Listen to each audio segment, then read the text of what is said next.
The countdown to Parliament's return has begun. This also means that Pierre Poilievre will make his big return. And with that in mind, this entire CBC panel knows the future is not looking good for Mark Carney. And you have something that you're watching for too. Tell me about that, Zane.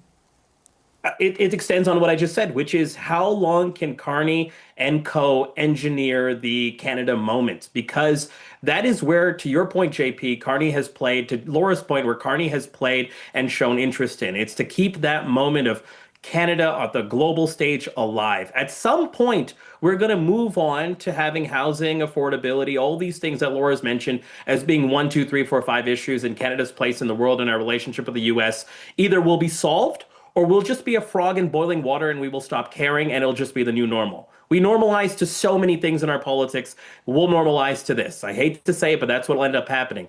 And at that point, it's the Carney honeymoon and it's the conversation of how long can they take something that happened organically in the election and extend on it? And does it extend through this parliament? And this sitting is my big thing to look for. And if it doesn't, you will see the Pierre Poilievre of past playing out, not just to win votes in January for his leadership, but more broadly as part of his overall package and suite of propositional things as he tries to win back voters heading into whenever our next election happens to be in this minority government.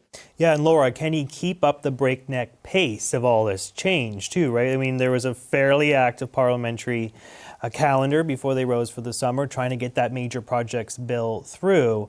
What are we going to see in the fall? I mean, that's really the question, is like, can he still keep pedal to the metal, right, and keep delivering? Is he going to have a compliant parliament to do that? What do you think of what he's pitched here?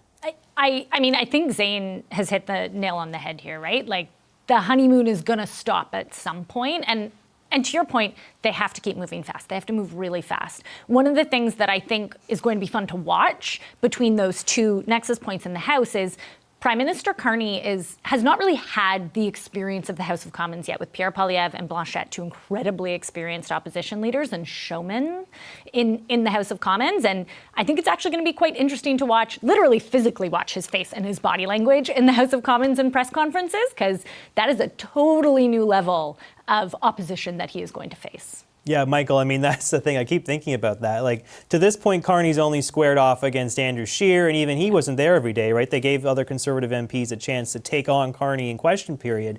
Now he's going to go toe-to-toe with Poilievre, and that's where he's strongest.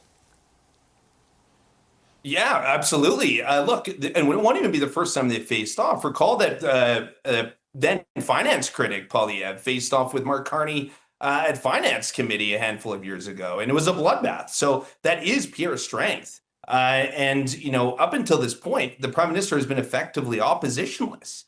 And he'll continue to feel those effects, at least as it relates to the New Democrats. He does have the premiers on side. He's got kind of the Parliament agreeing to work together, largely because Canadians have kind of demanded that. So he needs to crystallize his gains during this relatively easy period, because it's not always going to be this year easy. We're not all going to be singing Kumbaya for much longer here. So do we start to see signs of the cracks forming this fall? I suspect so. And the Prime Minister should work very, very hard throughout the fall, like I said, to crystallize the gains that he promised over the summer. Well, to play further on those words, the crystals haven't even started forming yet. The fact of the matter is, Mark Carney, during question period and throughout his time in the House of Commons, has pretty much had it on easy mode. And during that rough month in Parliament, he made a fool of himself numerous times. So with the return of Poilievre, a very experienced speaker, especially during question period, a deer in headlights, a fish out of water, these aren't terms that can describe how bad it's going to be for Mark Carney this fall. Especially on top of the fact that he has promised so much and has delivered nothing. I smell a non-confidence vote coming very soon. Anyway, I would like to know what you think down in the comments section below. Hit that like button, hit that sub button if you are new, and thank you very much for watching.